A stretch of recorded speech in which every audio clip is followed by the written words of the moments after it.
he was always like a hothead. Like he would come for you, like how Mike is. He would just come for you, even though you're bros. No bros no more when you're playing. Me and Naim lined up outside, like what was it, like 5 hours or something. Stood outside, and Naim, he wore basketball shorts for some reason, and it was like below zero. I don't know why he came in basketball shorts and hoodie. It was like below zero, like there was frost. There's a Naim sitting there shivering with his ankle socks. Ankle socks.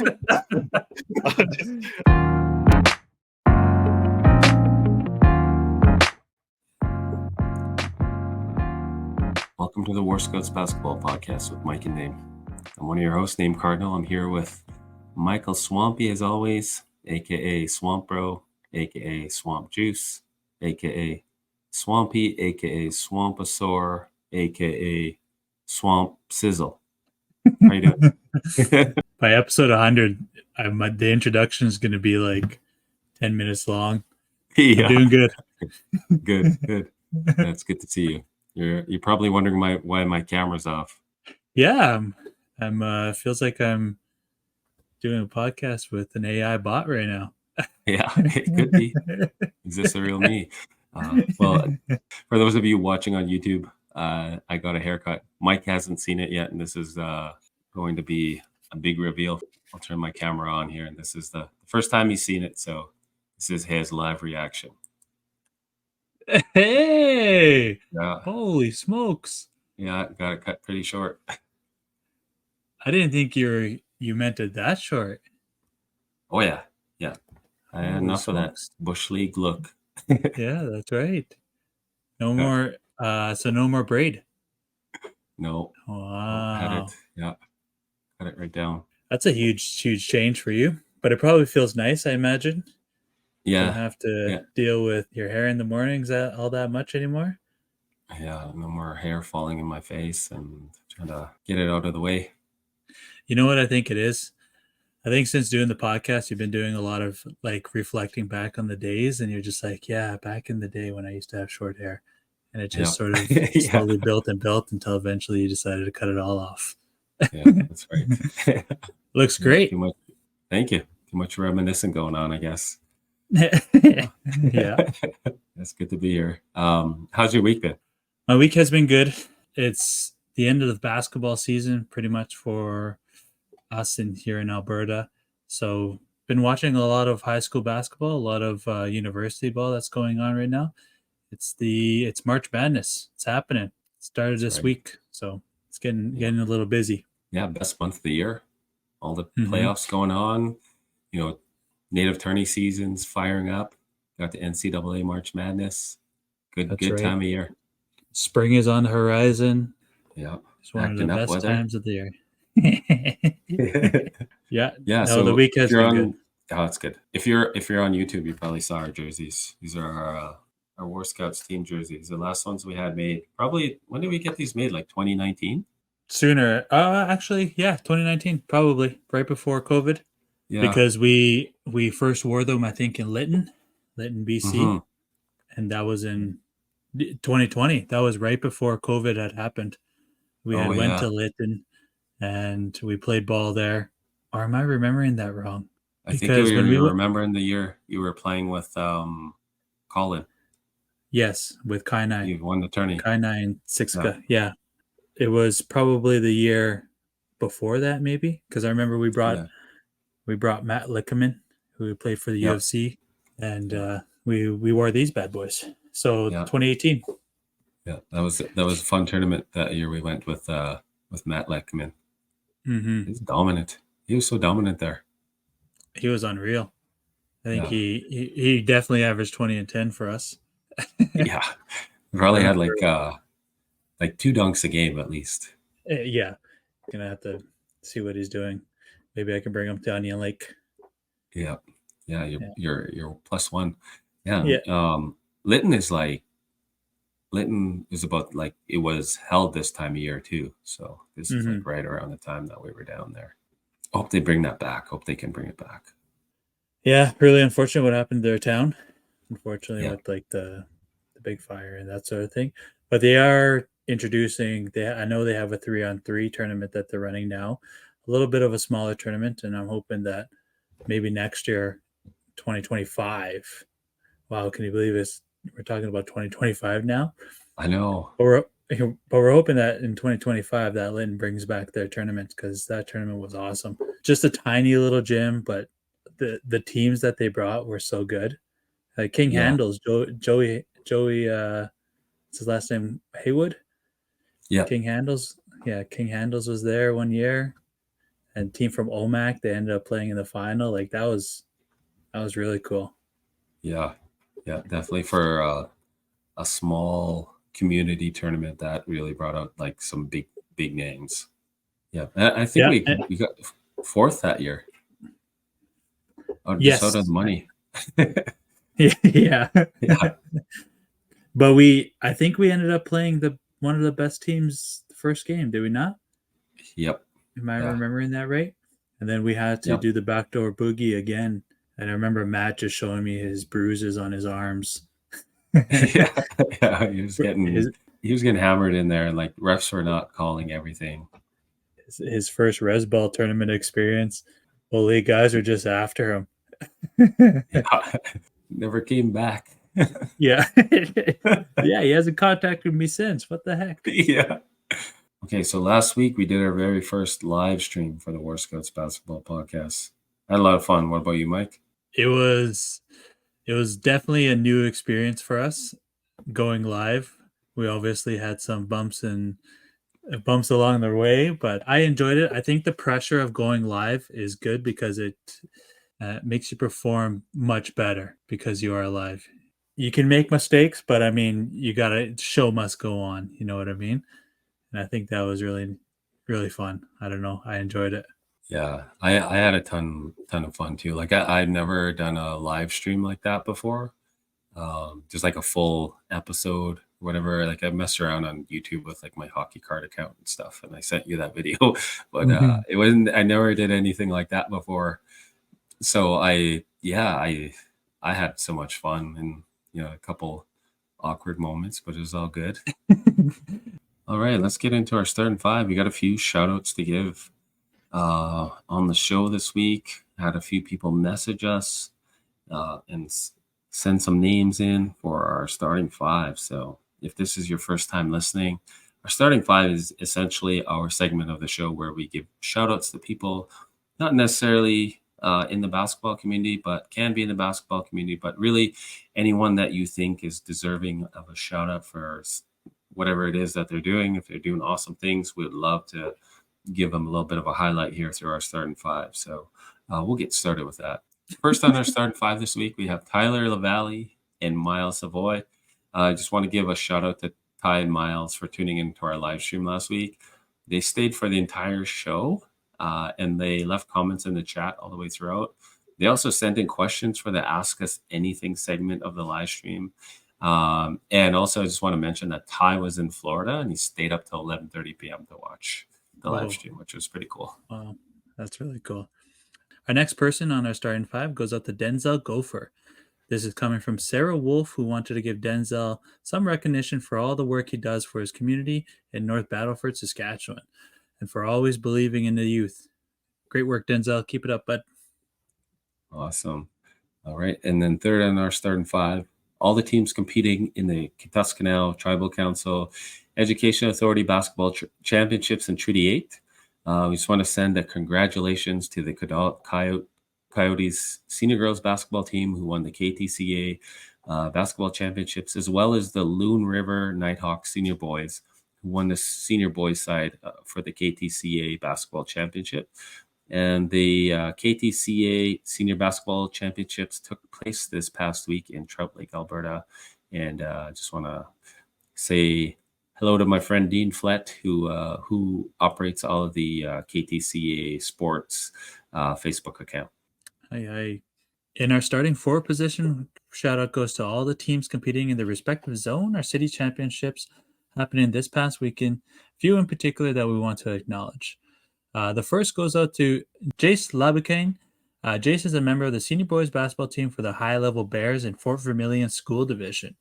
Jace and his team just took home silver medals this week and are now heading to Sexsmith, Alberta for the 2A Northwest Zone Championships in Alberta.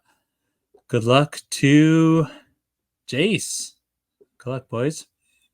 And then a huge shout out goes out to our Musquecheese JV basketball team who finished 3rd place in their league this season. I couldn't be more proud of these boys. This is the team that has worked their butts off along with their coach, Gordon Naylor. So congrats to them for taking down the 3rd place game this weekend. Looking forward to having Gord coach our seniors next year and hopefully winning with this young group of boys in the next few seasons. Yeah, that'll be awesome. It's on the pod now, Gord. So that means you have to coach the senior boys next year. Yep, it's out there.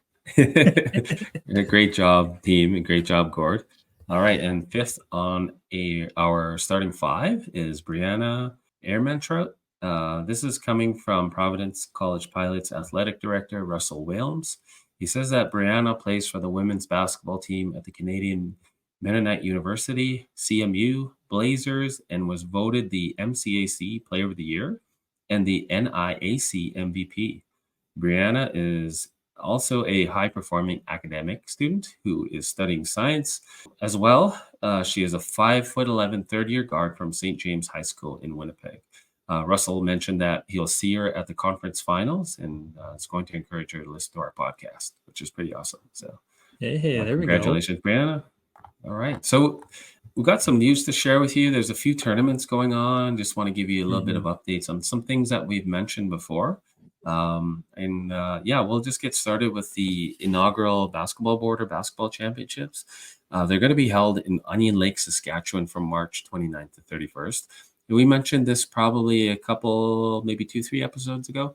And just want to highlight that again, we received a message from one of the organizers, Gregory Montana. He let us know that entry fee will be $600 and you'll need a $200 deposit by the deadline to confirm your spot. There will be cash prizes, banners, and sweaters for first place. Second and third place teams will receive trophies, a trophy in cash. As well, there will be a women's tournament that will be open with a 7-person roster and 12 teams max entered. The men's team will be all native plus 1 import player. And 12 teams max entered for that tournament. And lastly, the U19s is a men's open tournament with a maximum of 6 teams entered, and all teams are guaranteed 3 games for that tournament. So thanks for sending us that message, Gregory. And just want to remind you that if you're a tournament organizer, please send us a message with your tournament info, and we'll make sure it's being shared. And even if you want to come on the podcast with us, that would be awesome. We'd love to have you here, and you can just come and let us know all about your tournament. Top way. Next up, we have the North Blackfoot community teams are looking for coaches. Our friend Lanny McHugh posted on Facebook that there are a lot of kids who want to play for the North Blackfoot teams in Alberta, but they need coaches. So contact Lanny McHugh, aka LB Savage, on Facebook, not on YouTube, on Facebook.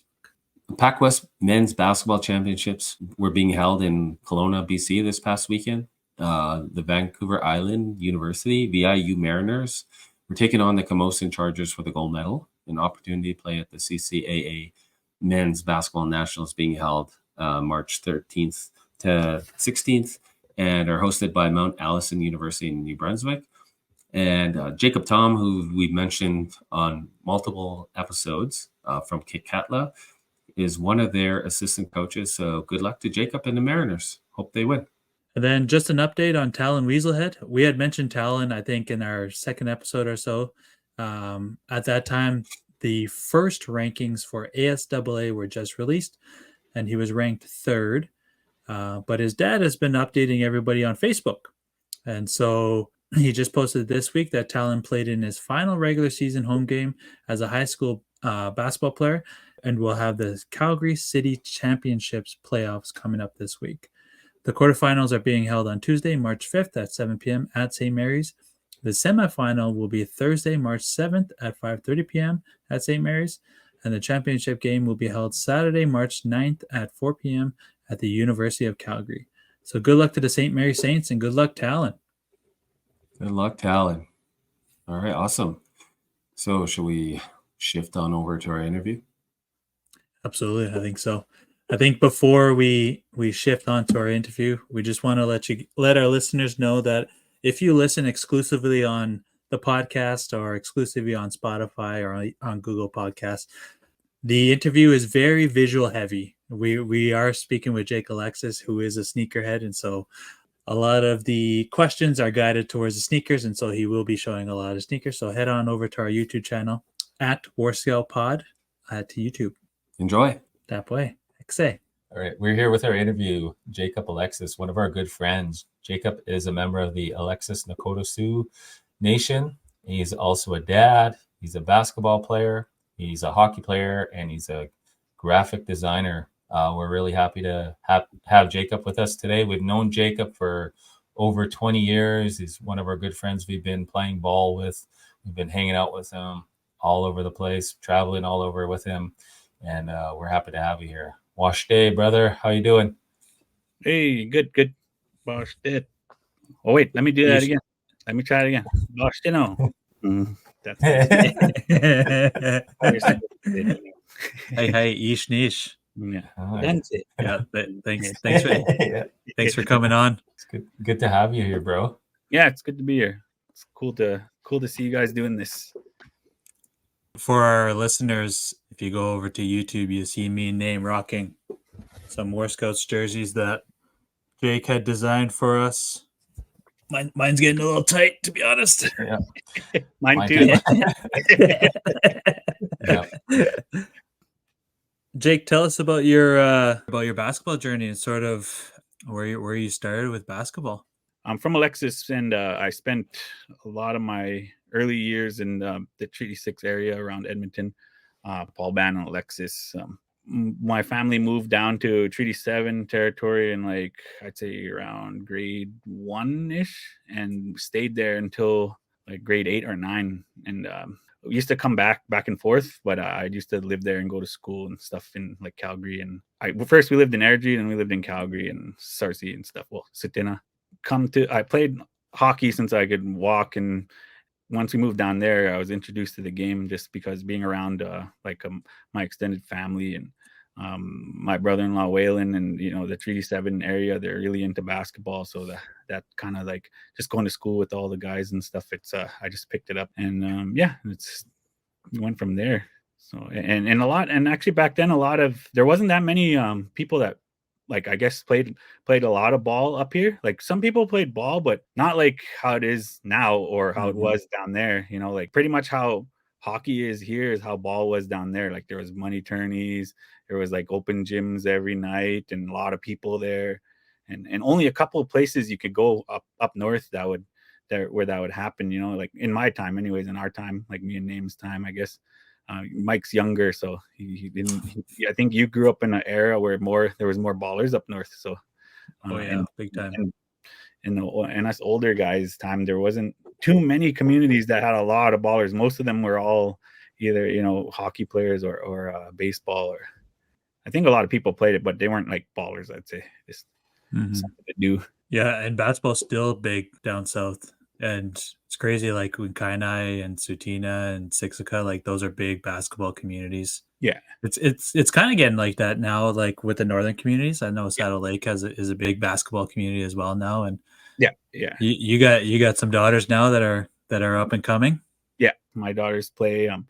My kids, I just make them play since I don't know, forever. Just basics, teaching them to dribble when we go for walks and stuff like that, and just for something to do, keep active. But I know even Cleveland is doing awesome over there in Muscatine. You guys are doing good job bringing up programs for the youth. That's a huge thing. I always see posts, and he's really active.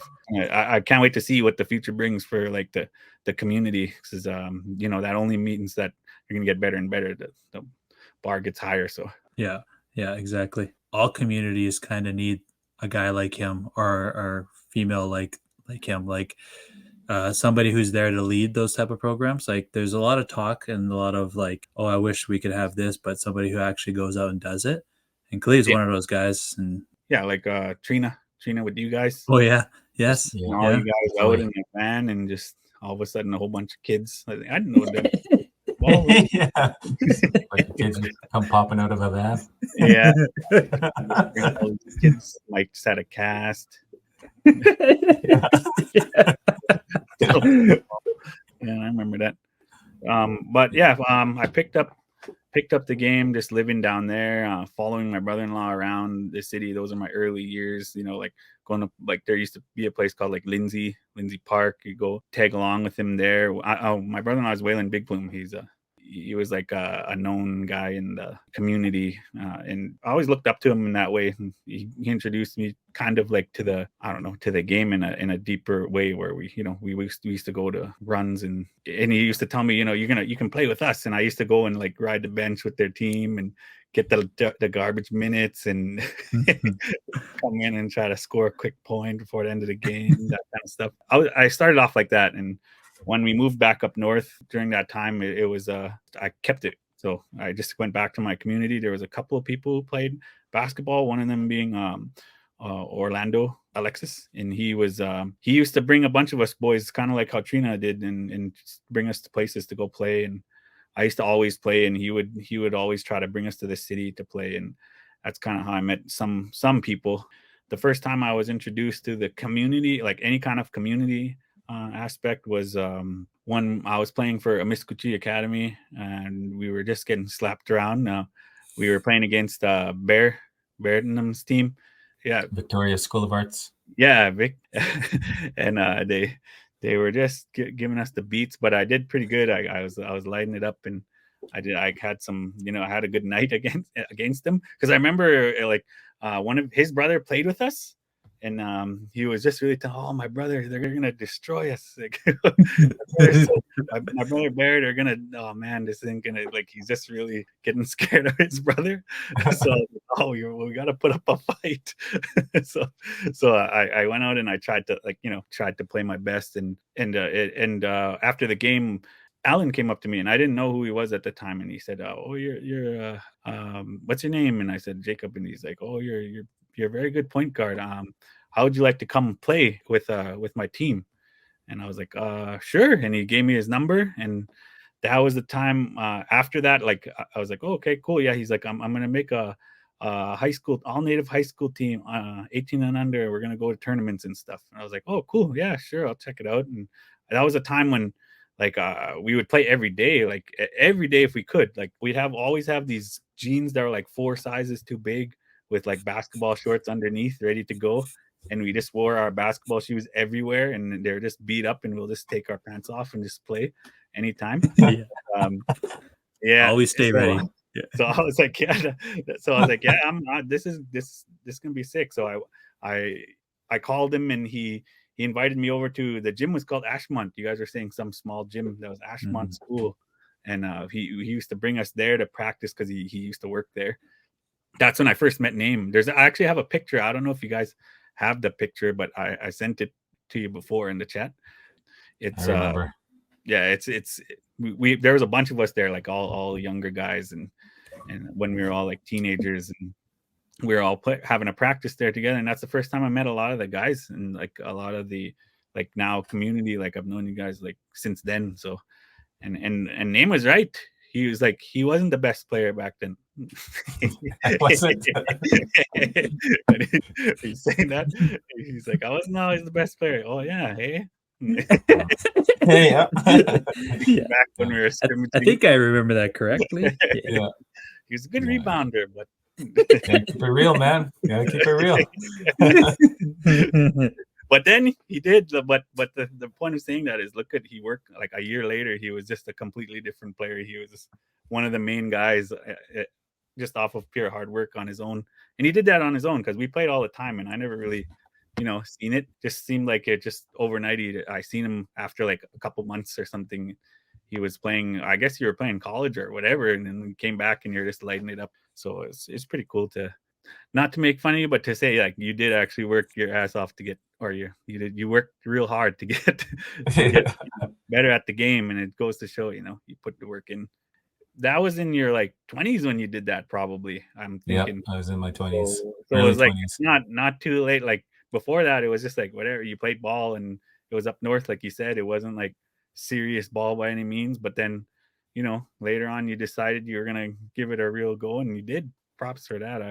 That's a cool thing. I think the kids should know, because it's not like you were just, ever since you were in junior high, you're lighting it up and you're going to go to college, even if you just, you thought you could, and that's one thing. I grew up and I played ball, and I played junior high and high school. I played in the city. I played in Misquachia. I played for like Memorial Comp, and it was good basketball, but I never thought I would be good enough for college or anything like that. So I didn't even bother trying out when I went, because I ended up going to U of A for like a year and a half. I took this thing called the TIP program, and I got through the first year and I passed. And my second year, a life-changing event happened. My close cousin's he's like my brother. He passed away, and the manner in which he did kind of like made me reevaluate my life and stuff. And to be honest, I was like a lot of other kids, and you ask you what you're gonna be when you grow up, and you don't know. And I was just kind of coasting, like, I'm supposed to go to school. I don't know what I'm gonna do, but I'm going to school. I was like, native studies, yeah, sure, I'll take that. Maybe I'll go to law school. I don't know. When Matt's passed away, my cousin Matt's, rest in peace, he it really like opened my eyes, like in a way where I wanted to make my life more meaningful, I guess. And it made me feel like everything's so much more like fragile, like it just can be gone. And it was like a traumatic thing, but also it was, a learning experience. And when that happened, I didn't even, kind of embarrassing to say, but like I just kind of shut down. I couldn't even tell you what I did. I just think I just stopped going, I just stopped doing stuff. And all I wanted to do was I think I just played a lot of video games at that time. And it was like a really rough patch. And it was like and it was all internal. Like I didn't go around messing things up. I've never been into like drugs and alcohol. I've never done anything like that. But for me, it was just like internal, like internally, I just shut down, and I just kind of coasted for like a couple of years, just kind of soul searching. And one of my cousins who actually that I met playing ball when I came back. I used to come back in the summers, and there was this one guy who like you can know, when you're on the res and you're playing ball, right, with the regular, like the hockey players and stuff like that, and the way it looks and how everybody dribbles and moves and the shooting forms, and like that weird stuff. But yeah, but there's this, then you see someone who can actually like, play, and they look like, they have footwork and proper form and stuff like that. One of my cousins' name is Perry Kutney. We played each other, and we used to battle each other, and he was always like a hothead. Like he would come for you, like how Mike is. He would just come for you, even though you're bros. No bros no more when you're playing.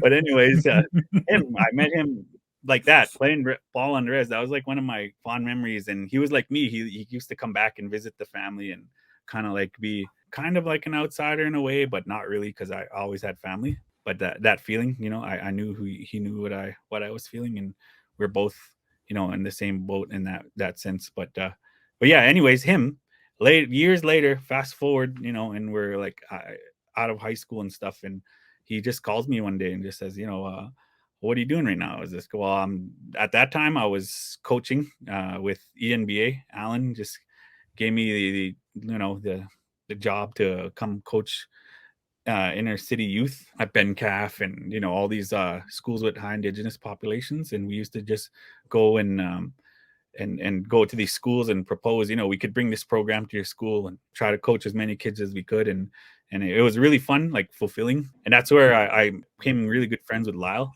I did meet Lyle previous to that, like on the powwow trail, like, because when we used to go to powwows, like I grew up on the powwow trail, and when we used to go to powwows, every supper break, there'll be like ballers at every powwow. You'll see, if you go to the nearest court, they always go there at supper break. And I remember that's where I first saw Lyle and his brothers. And I remember they came to Alexis one time, and I used to like really be into like and one and Rucker Park and stuff. So I came there, and I was like doing all the dribbling moves and stuff. And then I think it was Clyde comes in, and he just starts looking like he's having a seizure, and just scratching his feet going everywhere. And then he just throws it real ugly. He's and everyone's kind of laughing, and then he points at me, mirror image. I was like, and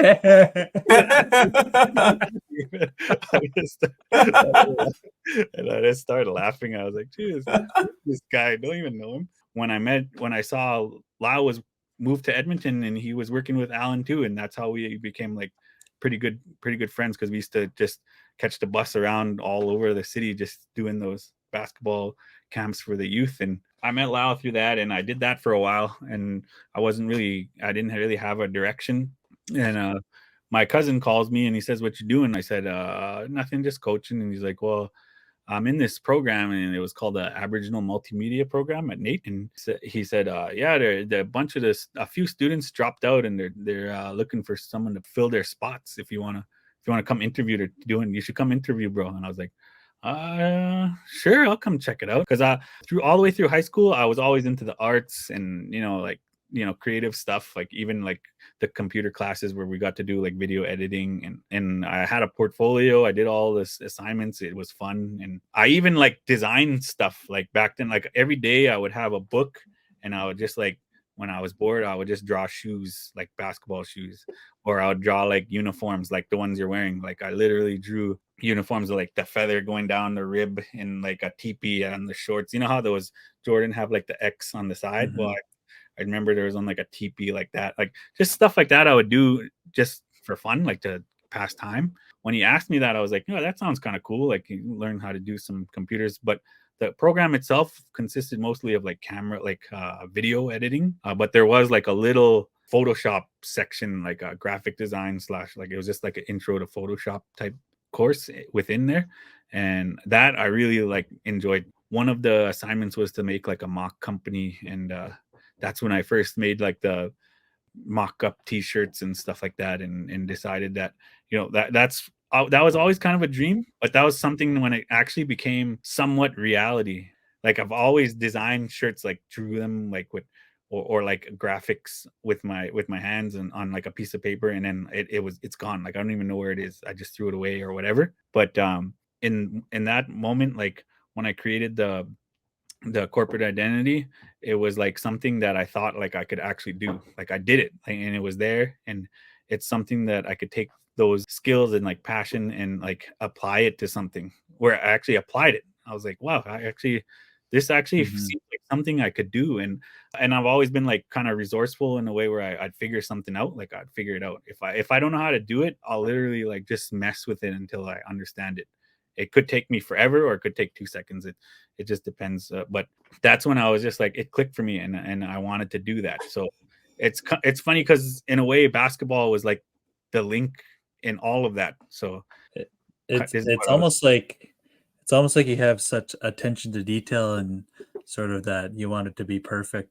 And I can't get over that analogy of your creative artwork mixed in with basketball. It's kind of when you said you can either spend 6 hours or you can get it done right away. You're just messing around with certain things until it's perfect. And I think that's a good analogy for even basketball. Like all of us, when we were first learning how to dribble, we obviously wanted to perfect how to put the ball between our legs or do a crossover a certain way. Like, it could take us 6 hours to do that, or it could be right away and we just pick it up.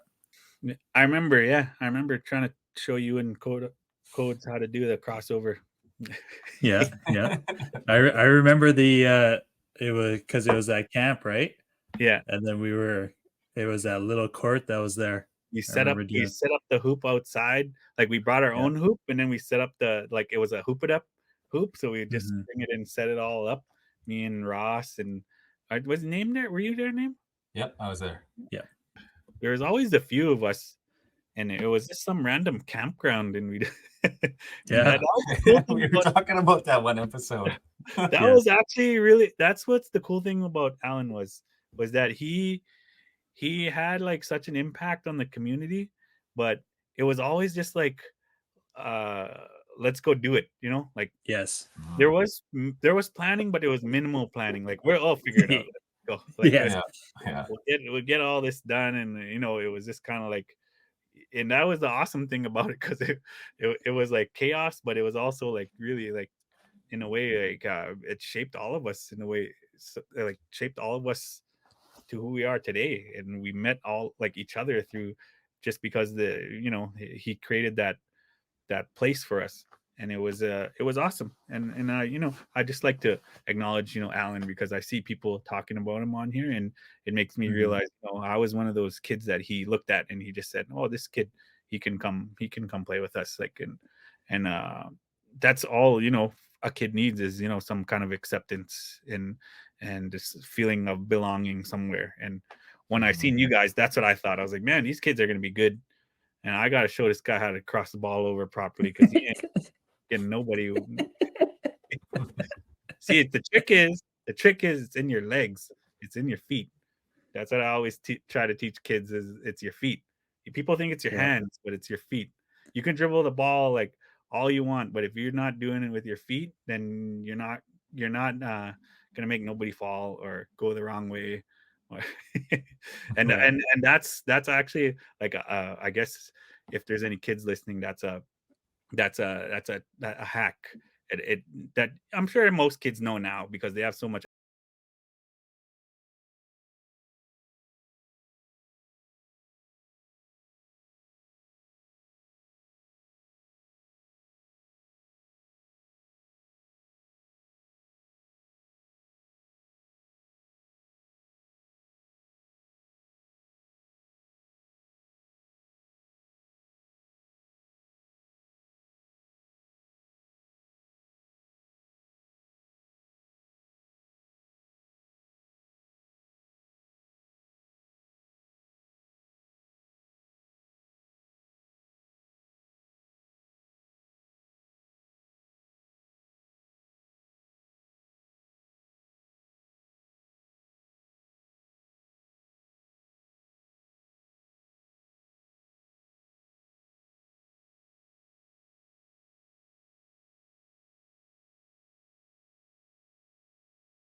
Basically the strengths that I have to this day that I carry are the ones that they identified in me then. And they they told me about it. You're good at this and you're good at this, so that's where I knew that this is what I wanted to do for like a living from there. And in a funny way, like that all like goes hand in hand with basketball. Like I was always like those relationships that I like Lyle and when I met Mike and met Codes and everybody, like you guys were just little kids then, and we were coaching you. And I remember thinking, these kids are pretty good. That's actually surprising. There's a bunch of you together that were all good, like pretty decent at basketball. I was like, that's pretty cool. I hope these kids keep playing. Like, and yeah, and it was just over the years, just playing with and against each other. It was pretty fun. I know in this podcast, you guys have a lot of like really accomplished ballers coming on here. But there's also that other side, of like me, like just like I guess the semi-casual. But I did put a lot of time into it, but I never tried to go like real serious with it, like college or nothing. I just loved the game and just loved accomplishing my goals. But it did take me places, so it's kind of interesting. I ended up meeting a lot of people, and even down south, one of the people that I met was Richard Running Rabbit. He's I knew him back then, and he knew who I was just because he used to play with Waylon, and then he just kind of heard that I was an indigenous designer, and it's kind of hard to come by, I guess. He wanted to work with an indigenous designer because he'd worked with all kinds of places over the years, and he said it's always kind of there's always like a disconnect in what he wants, and he felt like we would get each other kind of thing. We started working on a lot of projects together, and one thing led to another. They got the partnership with the Hitmen. They decided to do a Every Child Matters game, and I was already their guy, the guy that they used for the art. And they said, we're gonna do a Hitman Every Child Matters night.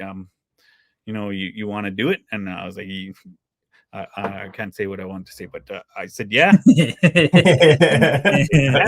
He said, just make it orange and do what you want. I was like, really?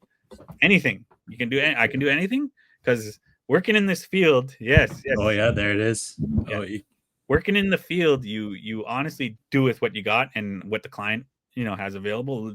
It's like a dream to get unlimited, whatever you want to do. And it was like one of those things where, because of the message that we were trying to convey, and the theme, I was just like, it was really important to me to get the right visuals to convey that. I wanted the feeling. I wanted to have that feeling, and it's kind of hard to explain from a design or like an art standpoint. You just kind of keep going until it feels right. And I just wasn't sure, and I really wanted to make sure it was important, because remembering the ones that didn't come home, that's such a common message, like a common story for all of us. Like my grandma told us about the ones that didn't come home, and I'm sure every community has that story. So and it was really sad, and like for me, honoring that was like so important. So I came up with like a million ideas. My mind was everywhere. Naim knows, because we did the Upper Deck stuff together. I take forever, but it's because I'm like doing everything I possibly can before I decide what we're actually going to use. So it's so it's like I had like a big mess, and I was just like, oh man, what do I do here? I got them to reference some like archive images for me. Like I asked if there's like any kind of special imagery that we can use that's like specific to your community, like and I asked them to, if there's anything that I could use. And that's when they gave me that picture of a bag. It was a quill work bag, and it was from like an archive image, and it was that's the geometric pattern you see on that jersey, and that was it was specific to a family. For me, that's what the approach was. I wanted to tell the story of the land and in respect to the land. So that's Treaty 7 territory, and I wanted to honor all of the local communities, and I figured like telling their story is the most important thing. That's why I asked them to, if I could reference, because I didn't want to just use anything. I wanted to use things that had meaning. And when you look at it, that's kind of what the object was, to look at it and feel something. It seems to be like, exactly what I was hoping for. And there's been a lot of dialogue and a lot of positive feedback from it. And it was like, I was very grateful and lucky to be part of it. Not because of any kind of formal achievements in my life. It was just from playing the game and meeting people and kind of happened. And the same thing with Naim. I was playing a game and I met Naim, and we were playing basketball. And now, like 20 years later, he gets an opportunity to do Upper Deck, and once again, I'm the guy. He knew me, so it's like one of those things where, you know, it shows you how these kind of I guess relationships within the community are important. Jake, I can definitely say, like, the game of basketball has opened so many doors for me, and, you know, it's brought us all here together right now. And I think that's one of the most beautiful things about this game. There's so many rewards within it, and there doesn't have to be like formal accomplishments for there to be accomplishments. We're rewarded in a lot of different ways just from playing basketball together. And I can say I wouldn't be here, sitting right here, if it wasn't for the game of basketball. That's what led me to want to do more things in my life, because I was led by basketball. And I can definitely say, like, from the time that I've known you over 20 years, like, you're one of the most gifted people I've ever met in terms of design. You bring in your cultural knowledge into what you do. You know, there's a lot of ways I can say that you are accomplished. Like, you've done a lot in the game. Like, you've opened up so many doors for kids. You talked about the coaching that you did in the community, and you working with Alan and Lyle in all these schools. You're doing amazing things through that as well. And I also know that you're a humble guy. I know you're a very, very humble guy. And you played basketball at Mesquite Academy. And when you were in grade 12, you were a Nate All-Star. Well, the All-Star thing, I don't think you might have been confused, but I never played in no All-Star games. No? I thought you did. But I did play in a couple like those big tournaments with like 4A schools and stuff. Oh, yeah. And I did like make the gym go crazy a couple times. Like, yeah.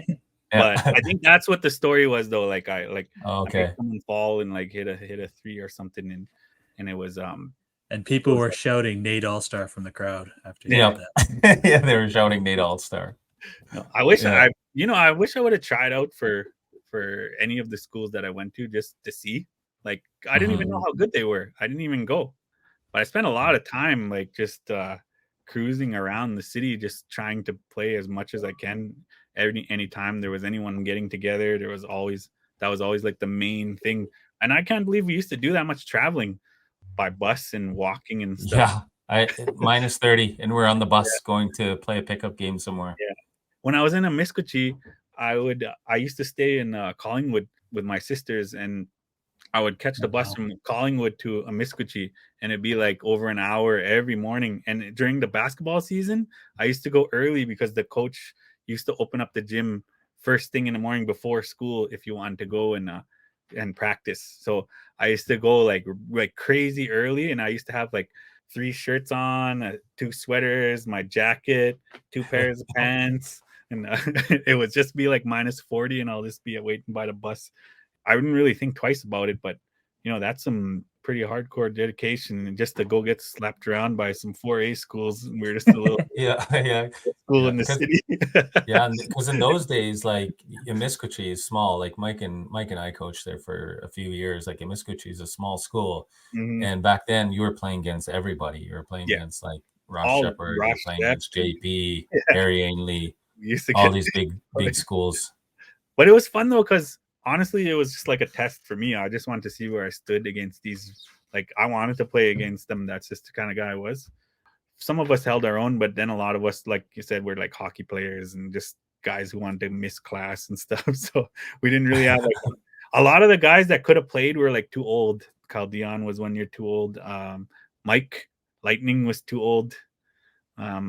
If we would have had those guys, like a couple of the guys that used to come play at lunch, we actually probably would have had a decent team. Like, those guys were really fun to play ball with back then, when we all could still run and stuff. And I remember the first tournament we went to together. It was actually the very first like native tournament I've ever been to. We went down to Siksika together for the Invitational. Yeah. And Alan, Orlando, and Randy took us down there. And I remember just getting smacked around. And I remember walking in that gym. And I remember very vividly walking in that gym and seeing like, you know, you walk in the gym in Siksika and there's all those designs all the way around the gym. I remember seeing those. Yeah. I remember there was a team from Montana playing, and I just like I froze. It was like my first time ever playing in a big tournament like that, and I remember you were there. But I remember having fun. I remember laughing the whole way down to Siksika, laughing all the way home because we were all just having fun on the ride. Yeah. Oh yeah. It was fun. I didn't really care either. The design looked like this. Yeah. Around. Oh, yep. Because that's the reference that I used for that was the gym, the design inside the gym. Oh, which wow. is a sneak peek at their logo for this year. Yeah. An exclusive. An exclusive release. We're having that next month. Yeah, and Richard asked, can you use the design from inside the what's it called, your foot? But yeah, anyways, that tournament was legendary back then. Like, it was so crazy. Mike never got to see it in its heyday. Like, I remember hearing that the one year there was a guy from like that played for the Bucks was there.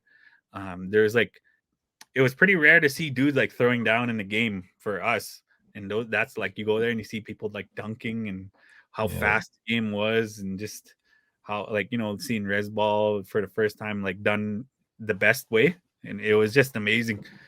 But yeah, it's one of those things down south that you kind of like never forget the energy in that place. There was, and it was a packed gym, and it was some good people playing. It was like kind of like the biggest thing, like what Naim was saying. You just remember it, like I just remember it being like next level compared to what we usually see. So it was cool. Yeah, it was really cool. The closest thing I ever seen, like at first, was Allen, like was the spring thaw and stuff. And I went to go watch Waylon play that time, and I was just like watching, and I remember seeing like Mike Linklater was there, and he was just a beast. Yeah. But yeah, Still I don't know what he is. Yeah. I don't know how old he was back then, but it was a long time ago, and I remember he was like everywhere, just constant ball of energy. It was really cool. Mm-hmm. But yeah, other than that tournaments like that were like everything. And Waylon had he started a tournament called Warriors Battle, which was, they had a few like good turnouts for that. They just had juniors tournament. Yeah, so he was one of the other. He's also one of the people that I grew up around, because that's my brother-in-law's brother. Like, they're like my big brother figures, those guys. I used to go over to his house, and he would welcome me in, and I'd hang out and stuff like that. And so I was always like they always treated me like family down there. So it was I always had fond memories of that. And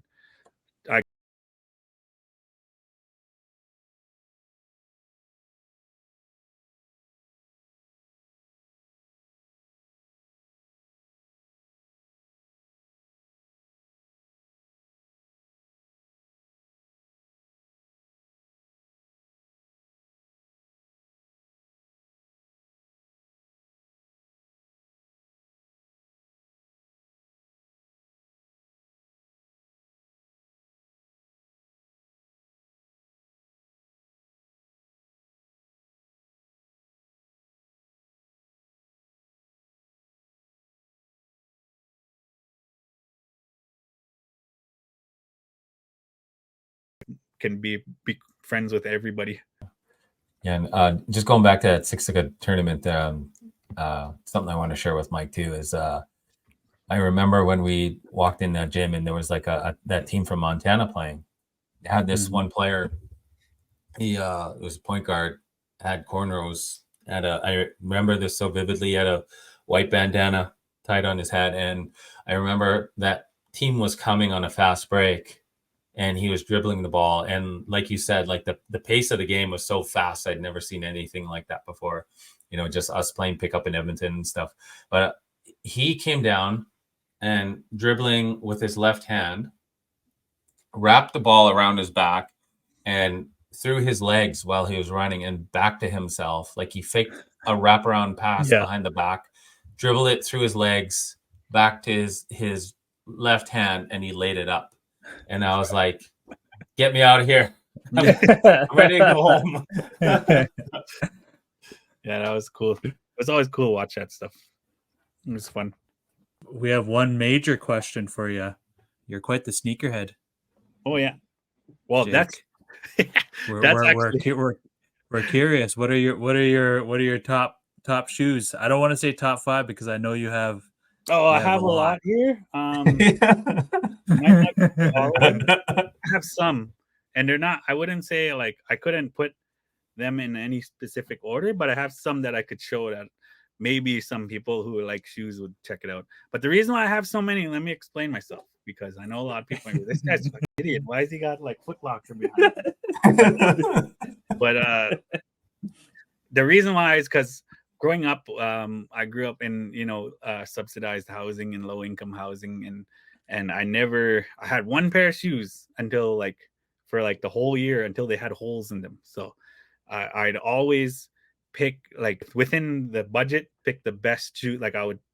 It had to be the one that I knew which ones I wanted. So I would look at all the shoes that were under the price and I would pick the best ones.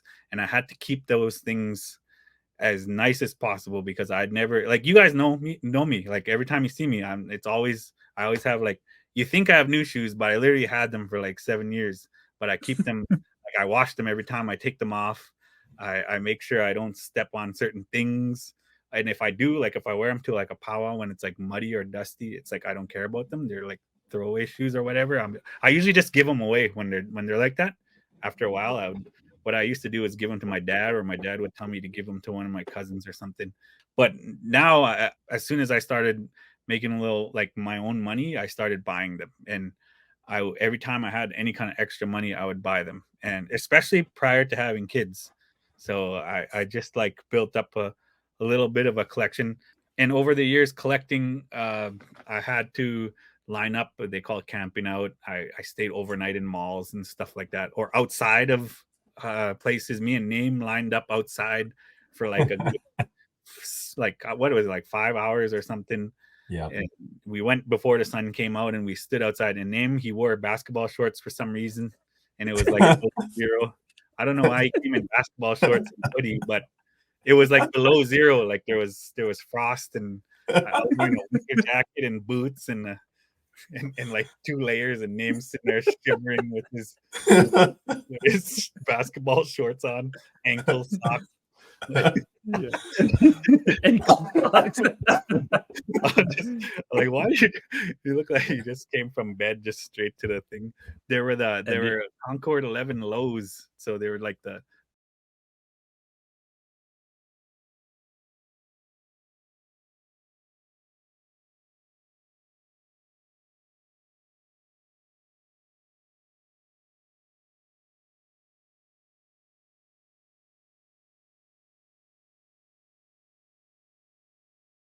still one of my good friends. His name is Jensen Joe. He was standing with us, and I remember I went to the washroom.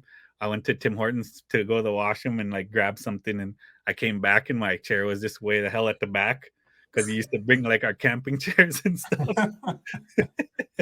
I'm pretty sure it was Naim who put it back there or something. I just grabbed that chair, looked at everyone, grabbed the chair and shoved it back in line. I kind of got pissed off, but then I realized it was a prank, and I was like, okay, wait, I better chill out. Chair. Jake, when you used to do it back when you and Naim were waiting in lines, do you find nowadays it's even crazier with all the sneakerheads and with social media blowing up, and are lines getting longer and longer nowadays? No, it was actually worse back then. Oh wow. Now it's really hard actually. There hardly is lines, and when there is, they mostly do raffles now. So what they do is you sign up for a raffle, you put your size, and then if they pull your name, you can buy the shoe. Because people back in the day, people were lining up and it was getting out of hand. People were fighting and hammered, people were showing up hammered and trying to jump the line and causing all this ruckus and stuff in the mall or outside or whatever, and cops would have to come and stuff like that, and people would just keep sneaking. I was one of them. We just used to just sneak back in. We'd go into the mall, we'd line up at the door, and people would form a line, and it was usually a community. Once it's the basketball community, it's the same people, and they would form a line, and then people would respect the line. But then there would always be these outside random people that would just show up last minute and try to like disrupt everything. So it was kind of interesting that way. And it used to be worse back then. Like, where right now in the mall where the Ice Palace is, there used to be Foot Locker by the Ice Palace. When every December, when they started doing the releases, like for a few years, it would go into Bourbon Street, the line, just for whatever Jordan 11, because every year in December a Jordan 11 releases. So it's like always it's a thing, like it's the Christmas release, and it's always a Jordan 11 because it's the most popular silhouette. And anyways, so that's what it was starting to get crazy. So they were trying to figure out a way to stop the violence, because some people were like getting stabbed and like, the worst case scenarios were happening, and they were trying to make it safe. So that's why they started the raffle system, which then kind of like it made it kind of like really like the culture of it, or the community kind of went away. Because it's funny, because nobody really knows, but there's like group chats, like how we have a group chat, and it'd be like, oh yeah, and there'll be like someone who works at Foot Locker or Nike or whatever, and they'll be like, yo, we got these in the back, are you guys coming? And they would like give us an inside scoop on when shoes were coming out and stuff. And we all had our sizes, and we decided who was gonna get it. Like, who is it? Like, people would be like, oh, is so and so coming? Okay, well, never mind then. It was like a secret group that nobody really, back then, like before it was really huge on social media, it was like just like a text chat or like a private message group. So it was like really cool and exciting in a way. And it's kind of a rush to be running around the city trying to get these shoes. And like a lot of times for some of them, you'd be trying to get multiple pairs. So one time I had my wife like waiting at one of the stores, and I was just like at a completely different location in the city. I was talking to her, did you get them? Did you get this? In front of her, someone trying to come in front of me, and she would go and get the shoes, and then we'd end up getting our pairs. Like she used to get pairs too, so it was actually kind of cool. We used to get like a rush out of it. But yeah, anyways, I got a few pairs, and these are like silhouettes, because there's like what you call OG collectors, and I'm not one of those because I like to wear my shoes. I don't. I'd rather have the latest rendition of it as opposed to like having the old ones, with the better materials and stuff. I don't care. I those ones are gonna fall apart, so I'd rather have the latest ones. And probably my favorite, they're really ugly. They're like real beat, but this is my I guess you could say number one. These Spread Force. And as you can see, I wear them. Like I need to wash these, but I wear these. These are one of my most worn shoes. These ones and white cement 4s and black cement 3s. Those are my top 3 like worn shoes ever. Like I wear them all the time. But yeah, I wear my shoes. I don't keep them in a box like a trophy or nothing. But this is my favorite. The reason being is this is the silhouette that I wore when I became a father. So I was wearing. And when my daughter came into the world, it changed forever, and they're special to me. So every time these release, I try to get them because I always want to have them. Just how much I wear them. So can you like tell they're like extra cooked? Like just they're like yellowing. And, like look at the crease. These are like I wore these to powwows, the Sundance. I wore them everywhere, and they're like just beat. I love these shoes though, but they're just yellow. This might be my favorite, like my top colorway of all time. So this is the actual shoes I wore when my daughter was born. So it's like you could see like there's like cracking in the paint, and like I really wore these into the ground. And this is like the older one. Get them, but yeah, if you have a favorite pair, you always double up. These are not worn. So I'm going to wear these this year. So you're telling me I should go back in line for another pair of Concord 11s. And I was wearing this one when my third was born, my third daughter. That's why. Another. And then, and I do that with each of my kids. I'm like wearing a specific pair, which I have a story for the latest one. It's kind of funny. I didn't pull out the ones from my other dog. Hold on. I have another Stacks on stacks. Yeah, I have another like rack, same size rack. it is. It's another one like this, but it's over there. And these I wore to my second born shorties. Holy smokes! GMP 6s. Yeah, I wear them. They're in good shape, but Nice. Yeah, it's really nice shoe. Yeah, those are my 3 that I was born. Where my 3 daughters were born, and these I wore for a week straight because my wife was in labor with my son for a week. And wow. So every kid, I decide what shoes I'm going to wear, and I wear them on that day.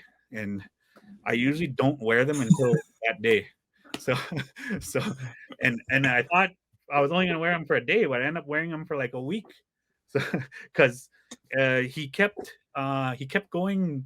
He was unstable lie, so he kept going breech. So they were like, well, we could wait or we could induce you, and she would just keep waiting. So we were literally were going into the hospital like every day, and then I was putting on these shoes every day. So these are the lost and founds, which they're meant to be to like look real old.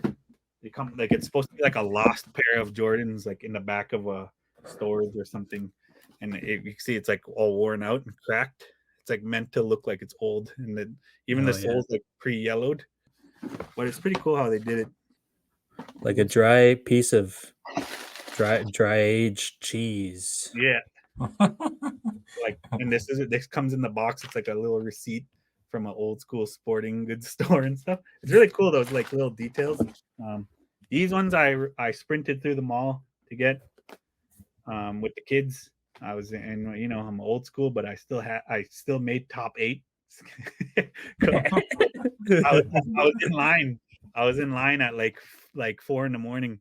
So I waited like 4 hours or something like that, over 4 hours, and outside just all night for just to line up to get to the lineup, because the outside the mall was closed, and if you go in there they kick you out. And so I was just lined up outside, and just before it was about to open, sure enough, all these guys come showing up last minute, and a big crowd of them too, and they just came from the club or something, and one of them just grabs the door and like pulls it starts to open. Oh my, that whole point of that line was just totally pointless. That line everyone just sprinted for the doors. It was like that where all the people are just rushing in and trampling each other. They opened the door, I sprinted, and as soon as I got in, I was sprinting. I pulled away, and I got to like the top 10 of the line. So I ended up actually getting my size. So they're like, oh, you actually ran. Props, you actually ran, because I was like way older than those guys. They're like all like teenagers and stuff. You're pretty fast. Props, man. Yeah. Res ball. Run the fast break. But yeah, so that was an interesting story with these. They're the reimagined 3s. Like I said, I buy the latest versions, and because I'll wear them. Another one that I like, for obvious reasons, Blue Game, MJ, legend. Playoff 12, not that common of one. Actually, they are common now. They've been releasing these. These are like the old ones. These 2011. So, wow, yeah. So these, and they still look good. Like, they're still good. They're wearable and stuff. Wow. As long as you wear them, they don't crumble. Because a lot of videos, you'll see dudes like bend them and they like the whole shoe comes off. That's because they don't wear them. You have to like wear them and break in the rubber and stuff. For example, these are still wearable, and these are like mad old school. Like, these are crazy old. Like, I wore these like to powwows and ceremonies and stuff. Anyway, I think those are my favorite. Those ones there. Motorsport 6s. They're actually, you can see they're old. Like the tongues are like yellowing and stuff. But I could still wear them, and they won't like separate and stuff. That's if you're any sneakerhead, just wear them. The materials, like when you break them in, they last longer. So if you leave them, it like gets hard and flakes and breaks apart. These were 09 released. Wow. And they're not falling apart. Name Concord. There you go. The last one with the 45 on the back. These, one of my favorite shoes. black cement 3s. I have a cook pair, but this is my fresh pair. I'm gonna wear this year because it's been a long time. Got Space Jam. Oh, there you go. Beauties. Got to get them in the shot. Yeah. I heard some people critique the kicks on here. So if any of their sneakerheads watching, I'll put one for the kids. The SB4s. I won the raffle for these. So if I get lucky enough to win the raffle, I try to splurge, but yeah, they're really nice. As a designer and artist is like, I always find inspiration from everywhere. Like it could be music, any kind of genre, artists, street art, whatever. But Virgil Abloh, one of my inspirations as a designer and just a creative in general. And he created this thing called the 10, which is a collaboration with Nike and Off-White and his brand. And they created 10 iconic silhouettes in his vision. And he's kind of the one who started all of this deconstructed stuff with Nike, like doing stuff inside out and changing the patterns and like making the swooshes bigger and stuff like that. He really innovated like all of that. So the Off-White 5s, same guy, Virgil Abloh. He's just like one of my favorite creatives, and I guess he's part of fashion world mainly, but he's like a really cool creative guy, and I really am inspired by his like lectures and stuff like that. The way he views the world, I find a lot of likeness. I agree with a lot of the things that he says. I can relate to it. My favorites. And then Tana wanted me to show some of hers. Her favorites. My wife.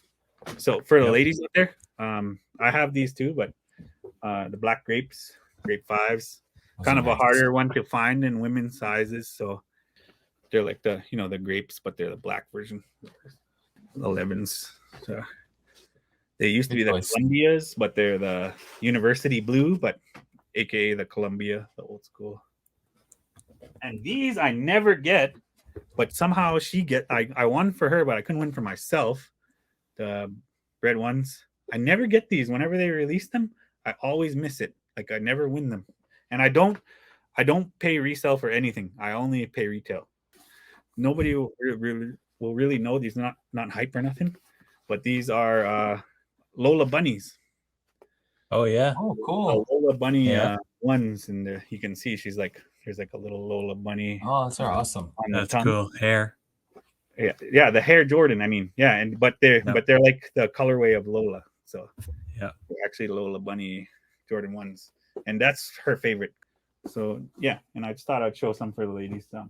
And that's one that you won't really see because it was just like a quick little release that nobody really heard about. So I do have one pair of OGs. Oh, there you go. Oh, yeah, from the 90s, released back in 1990.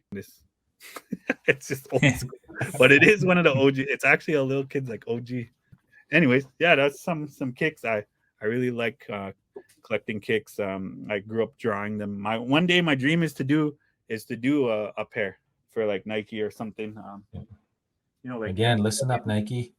They're like N7 or something. If you're listening, if anyone knows, I do follow someone that works with 7, but I never really asked how that process goes for like selection.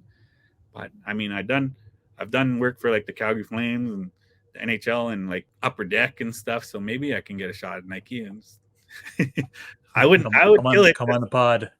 Yeah, because I know for like I've got a lot of knowledge about kicks. Like I've really been doing the collecting thing for a while, so I can appreciate it, and I think I would actually do something pretty cool if I was given that opportunity, which it's a dream. It's one day, could happen. I believe it can. And other than that, that's what I enjoy collecting kicks. And I don't play much ball, but I do play. Well, actually, I play with my kids. I coach them and stuff, and it's been really fulfilling watching them grow. And this year they've been progressing really lots. My girl's going to be playing club ball for the first time, and I'm excited for that in this spring. So it's going to be fun watching them develop, and one day watching them maybe try out for teams like Red Shirt or even whatever, playing NCAA. I don't know anything. I'm just excited to see them grow. And yeah, each one of them, they really love the game. It's crazy. I can't believe how much they actually take to the game. It's really inspiring, and it makes me feel like when I see them,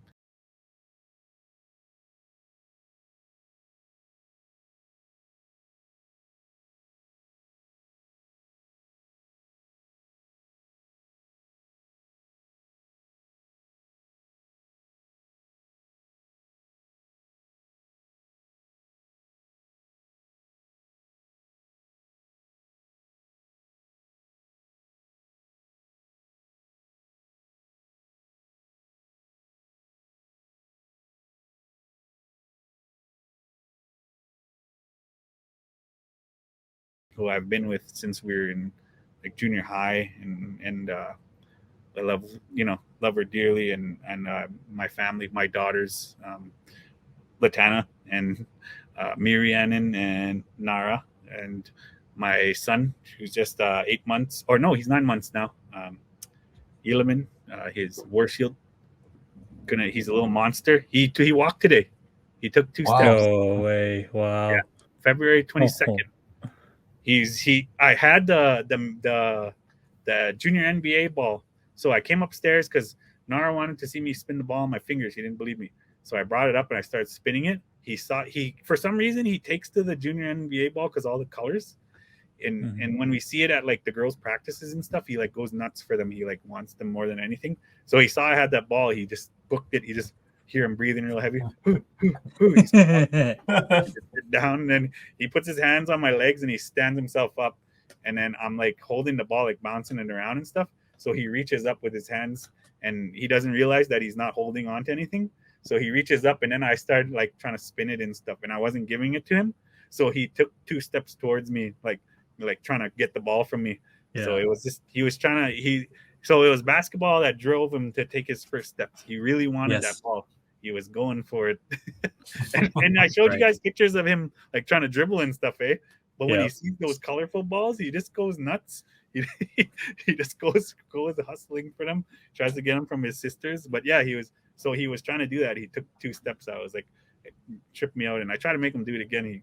He just stands there, and he stands there like a black bear on his hind legs, just looking around. He just chucks the ball. He doesn't walk or anything. But yeah, that was an exciting thing today. And also for anyone watching, I design, so I'm gonna be like designing some merch. First, we're just gonna do like some simple stuff like with the logo, and maybe like I was discussing with the guys, we could do like different concepts and stuff later too. So it's it's always cool to do that. That's my other passion, is the Tribal Life Originalz with a Z. If you go and look that up on Instagram, Facebook, TikTok, you'll see what we do. And actually, I haven't been doing that much, just because like fatherhood kind of just taking precedence right now. But it's a passion project that I do and that I'll always do. And I think I believe that it could be lucrative if I really applied myself. But I don't do it for that anyways. I do it because I love it. And if you go on the page, you see it. It's self-explanatory. It's about who I am. Growing up with the culture, growing up, around powwows, around ceremonies, and also playing ball and listening to hip hop and just everything about my life and everything that I've come in contact with. It just influences me to create things, and that's why I love doing what I do, because it's never-ending inspiration. It just comes from life, and I believe I could do it until I move on from this place. So and with that being said, if any other kids that are out there that are just Indigenous youth that come from the city that don't have much connections with the culture and stuff, I recommend just reaching out to. Usually there's local elders at different organizations. Each school, now schools are so good, they have like elders or like cultural liaisons and stuff. And if you reach out to them and just say you want to learn more, they can definitely help you. And I believe like our connection to our roots and our culture is like it's completely like imperative. Like it's something that's so important. It's like it's a major source of strength. And one of the things that'll teach you, like I don't feel, it's kind of hard to speak on. I don't want to say too much, but one of the things it can teach you is resilience and the power of prayer and what it can truly get you through. You'll learn through prayer. I can tell you that. And if you don't, that's cool too. There's no I don't know anything. I don't know anything. I don't know anything. Like I'm not certain about anything when it comes to that kind of talk. But what I think and what I feel is, that if you get in touch with your roots, or even anything, it's definitely something that you should look into, because having those kinds of pillars are like important, and it's a really good thing to have, because you'll know when the time comes. You'll know what I'm saying, because I think everyone goes through times in their life where they need that more than anything, which is prayer. Any kind of prayer, whatever any kind of walk in life, everyone prays, and I think it's necessary for everybody. And well, no, it's not. I shouldn't say that, but I do believe it's a good thing, and because I just don't want to disrespect anybody. I want to be inclusive of everybody, and I don't want anyone to feel like like I'm excluding them. But and with that being said, I respect all views, and very, like, I believe all our differences make us beautiful and authentic, and the ability to share these things is what brings us together. So yeah, and I just like to thank anyone for taking a look at my stuff or having a discussion about it, because that's kind of only reason why I do it, is just to kind of enlighten or bring up the dialogue of what are these things, and what is, if it's how little or how much, if you know a lot, or if you just know barely anything, it's all good, like what you're saying. If you speak your language, even if it's just one word a day, then that's all it takes, because those are what keeps you connected to your spirit, and those things, those pillars of strength that you come from. So it's important for kids. I think it is. But yeah, anyways, I don't know. Is that everything? I think Naim needs to get yeah, I gotta go. You guys can finish up if you want to do Would You Rather. No. We'll do that next time. It's okay. Totally fine. Yep. Right, cool. I'll just do it, Mike. Get out of your name. Yeah. Okay. Yeah. Actually, I do have one. Let me do one, because it's real quick. Would you rather be Allen Iverson or the last man on the bench of a championship team? Naim, you go first. Rather be Allen Iverson. I'd rather be Allen Iverson. He's had big of an impact in the game. Yeah. And I feel like he overcame so much. He doesn't need to. The ring, it would have been nice, but I feel like he's just an icon. He doesn't need it. Yeah, doesn't need it. Yeah. Absolutely. And also just getting carried and stuff. You're just like sitting there. It's not a like yeah. And I already know that. I already know what that feels like, because all those years I watched Waylon and them win at tournaments, and I was just chilling. Like a couple of them, I sat on the bench and just watched them win. I was like, "This is all right." It doesn't. I'd rather play and get smoked. And I just know playing in the game, and even though we lose, I felt more alive that way. Yeah. Than just watching the boys carry me to a win. But anyways, okay. All right, bro. Thanks for joining us. Appreciate you being here. Yeah, and you make sure you cut out any kind of extra stuff. Even if it's only like a 10-minute, it's fine. All right. 10-minute video. Yeah. 2 hours. Just cut it down. Cut everything. Everything.